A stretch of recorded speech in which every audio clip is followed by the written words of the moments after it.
Boa noite, turma. Na nossa aula de estatística de hoje, a gente vai tratar do tema apresentação de dados em gráficos. Na última aula, a gente viu sobre a apresentação de dados em tabelas e hoje a gente vai ver sobre a representação gráfica desses dados que foram tabelados, tá? Então, vamos começar pelos tipos de gráfico. O primeiro gráfico que a gente vai falar é o gráfico de barras ou colunas. Então, esses gráficos são os que utilizam retângulos ou faixas para representar as grandezas ou dados. Eles podem representar tanto variáveis qualitativas quanto quantitativas. Podem ser realizados em 2 ou 3 dimensões. Mais para frente, a gente vai verificar o que necessariamente é isso. E eles podem ser elaborados à mão ou com o uso de softwares. Então, há uma espécie de acordo de que gráficos de coluna são aqueles cujos retângulos estão na vertical. Então, seriam assim: na vertical, eles chamam de gráficos em colunas. E na horizontal, eles chamam de gráfico em barras. Porém, vocês podem perceber que todos são gráficos representados por barras. A diferença é que na vertical, eles consideram como gráfico em colunas e na horizontal como gráfico em barras. Então, como a gente calcula esse gráfico? Na verdade, como a gente faz esse gráfico? A gente vai usar esse exemplo aqui.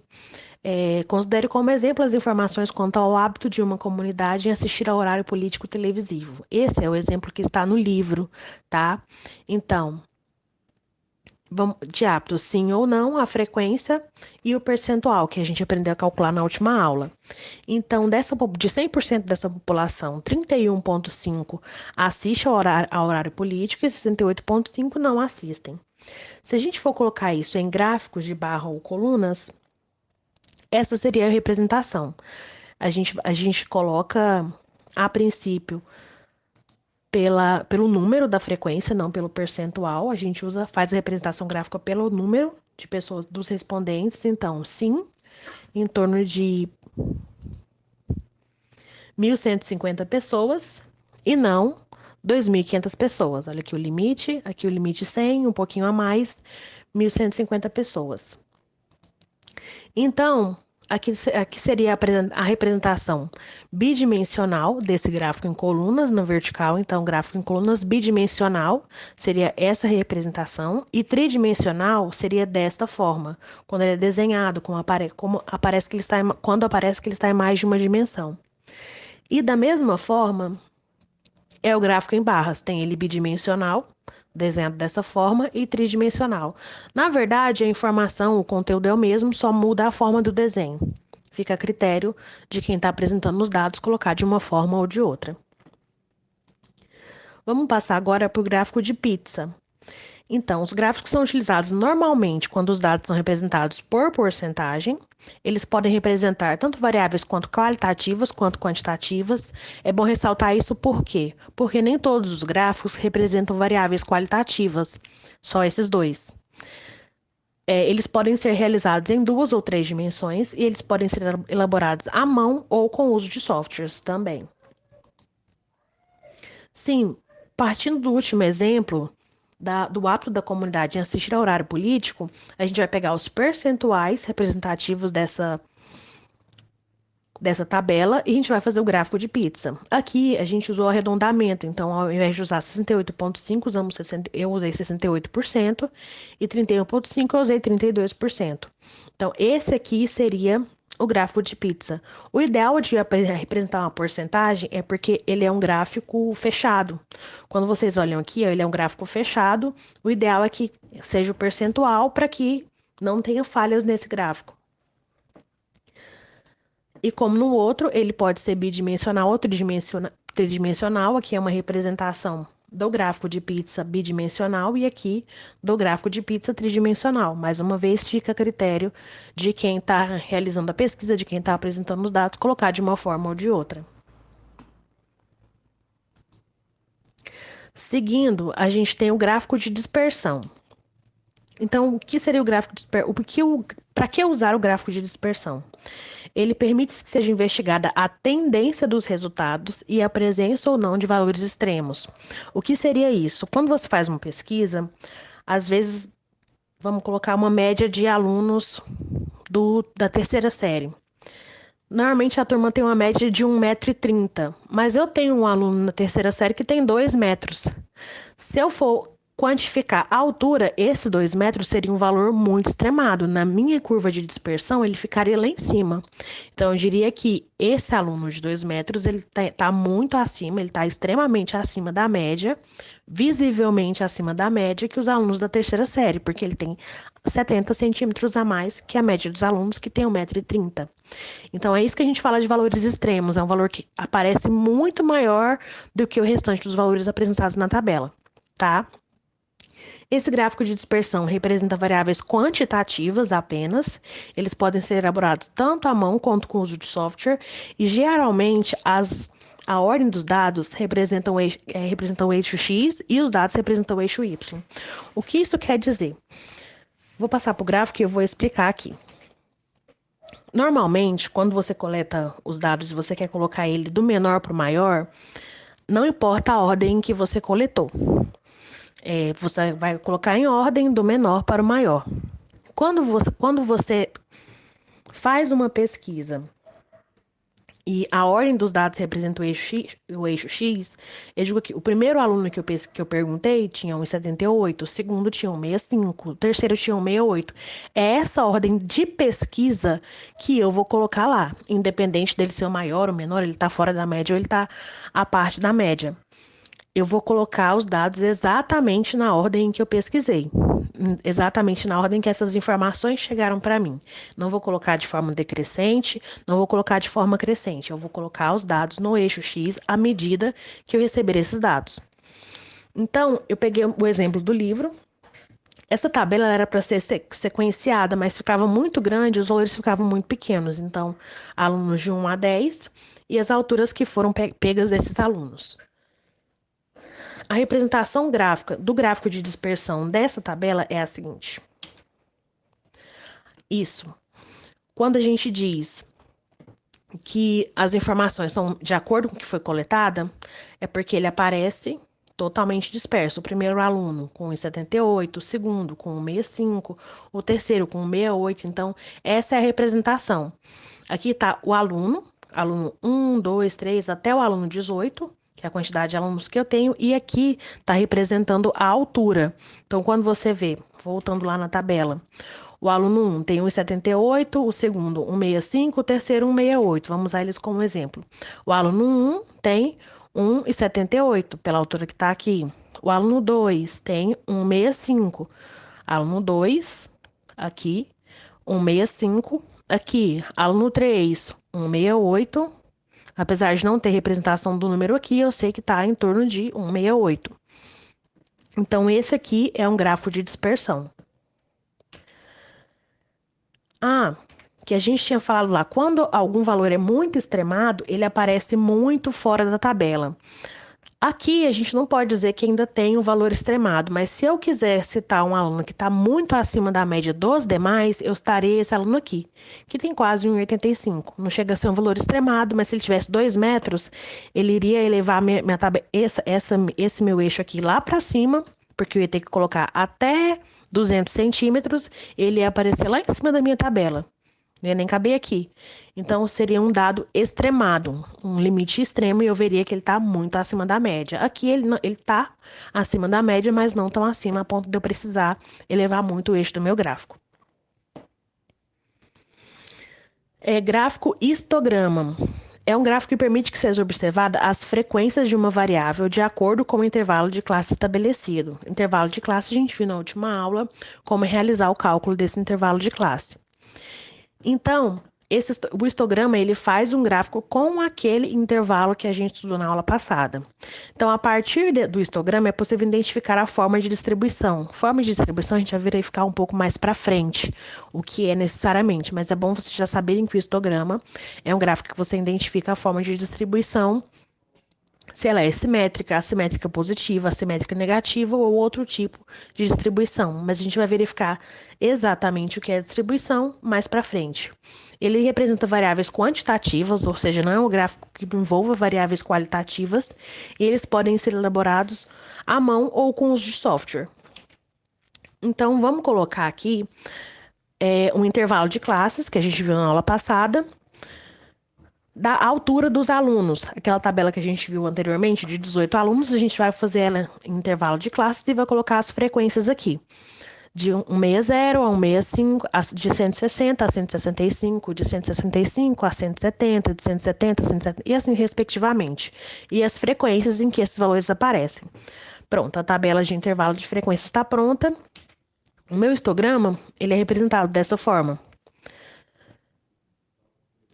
Os alunos de 1,60 a 1,65, 4 alunos, de 1,65 a 1,70, 9 alunos, de 1,70 a 1,75, 2 alunos, de 1,75 a 1,80, 2 alunos, de 180 a 185, 1 aluno. Então, essa é a minha representação. Quando eles falam da distribuição, é aquela curva que faz assim, eu não sei se vocês já viram.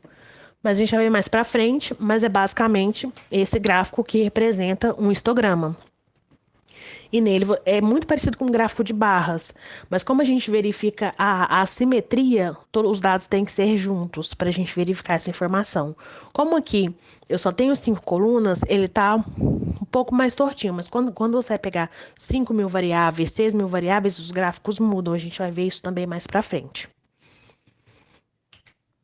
Gráfico polígono de frequência. Assim como o histograma, ele permite que sejam observadas as frequências de uma variável. Ele representa variáveis quantitativas apenas e eles também podem ser elaborados à mão ou com os de softwares. Só que a representação dele, ele tem uma função parecida com a do histograma, só que a fórmula de representação dos dados em tabela é diferente e a forma de representação deles em gráfico também é diferente. Então, partindo para a tabela do gráfico polígono de frequência, a gente vai usar os pontos médios dos intervalos de classe. O que seriam esses pontos médios? Seria a média dos valores entre os intervalos. Por exemplo, se eu pegar 160 mais 165 dividido por 2, eu vou ter o valor de 162,5. Então, essa é a média. Então, o ponto médio do intervalo de classe.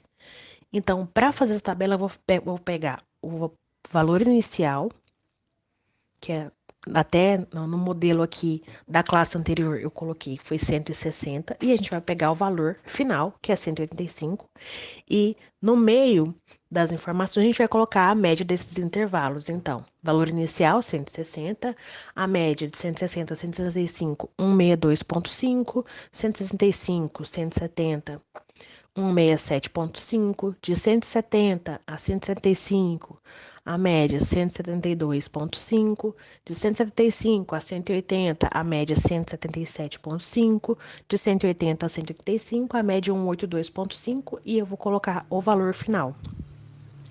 Então, aqui eu vou colocar as frequências correspondentes a cada um desses pontos que eu coloquei aqui, 0, 4, 9, são os mesmos valores da tabela anterior.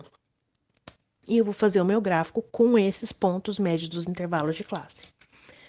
Então, meu gráfico vai ficar assim. Ele é bem parecido com o gráfico de dispersão, a diferença é que ele tem as linhas que seguem. Primeiro, né? A diferença é as informações da tabela que alimentam esse gráfico, que ele usa o ponto médio dos intervalos de classe, e os pontos, eles são unidos, eles não são dispersos. Então, a minha tabela lá começou em 0 e terminou em 0. O meu gráfico também. Aqui, 160 corresponde a 0. O 162,5 corresponde a 4. O 167,5, que está mais ou menos aqui, corresponde a 9. E assim sucessivamente. E termina em 0 aqui novamente. Então, esse aqui é o meu gráfico polígono de frequência. O próximo gráfico, ele é bem parecido com esse, chama gráfico polígono de frequência acumulada ou ogiva. A diferença é que ele tem uma diferença na tabela também de informação e ele soma, como está dizendo o primeiro item aqui, ó, permita que sejam observadas as frequências acumuladas de uma variável, pois cada valor seguinte é acrescido do valor anterior. Ou seja, ele começa num valor inicial e a próxima variável ela é somada à variável anterior. Então, é um gráfico crescente. Vai ficar mais claro no exemplo a seguir. Então, representam variáveis quantitativas, variáveis qualitativas não são expressas por esse gráfico, eles podem ser elaborados à mão ou com os de software, como os outros gráficos também. Então, a diferença da tabela que eu falei é que vai pegar o limite superior dos intervalos de classe. Enquanto o gráfico de polígono de frequência pegava as médias, o gráfico de polígono de frequência acumulada, ele é o limite superior. O ponto inicial e o ponto final é o mesmo, ou seja, começa em 160. Eu até coloquei aqui um exemplozinho de intervalo de classes que foi usado anteriormente no histograma. Então, começa com o menor valor, vai até o maior valor e coloca o limite superior dos intervalos no decorrer da tabela. Então, começa com 160, o próximo limite superior 165, 170, 175, 180 e 185. Então, vou pegar os limites superiores, não a média, como no gráfico apresentado anteriormente. E você vai alimentar as frequências de forma diferente também. No anterior, você só copiava a frequência e colocava 4, 9, 2 e assim sucessivamente. Agora, você vai somar essas frequências. Então, no meu limite de 160, vai continuar não tendo nada, como no anterior. No de 165 é o primeiro valor, 4, ele vai permanecer aqui. Já o meu limite superior de 170 é 9. Então, eu vou somar 9 mais 4, eu vou ter o valor 13. O meu limite de 175 é 2, então eu vou somar 2 a 13, eu vou ter 15. O meu limite superior de 180 é 2, então vou somar 15 mais 2, 17. E o meu de 135 é 1, então 17 mais 1, 18. Então, é um gráfico que ele soma com o valor anterior. Essa é a diferença dele para o polígono de frequência. Então, como ele soma a informação anterior, é um gráfico que só vai para cima. Ele está somando, então ele só cresce. Então, aqui em 160, meu gráfico começou no zero e ele foi somando 4 mais 9, 13, mais 2, 15, mais 2, 17, mais 1, 18. Então, é um gráfico crescente. Ele soma as informações do gráfico anterior. Então, esse é o gráfico polígono de frequência acumulada. O próximo gráfico é o pictograma. Ele é um pouco mais simples de se entender porque ele é muito específico. Então, é um gráfico que utiliza desenhos para representar os dados.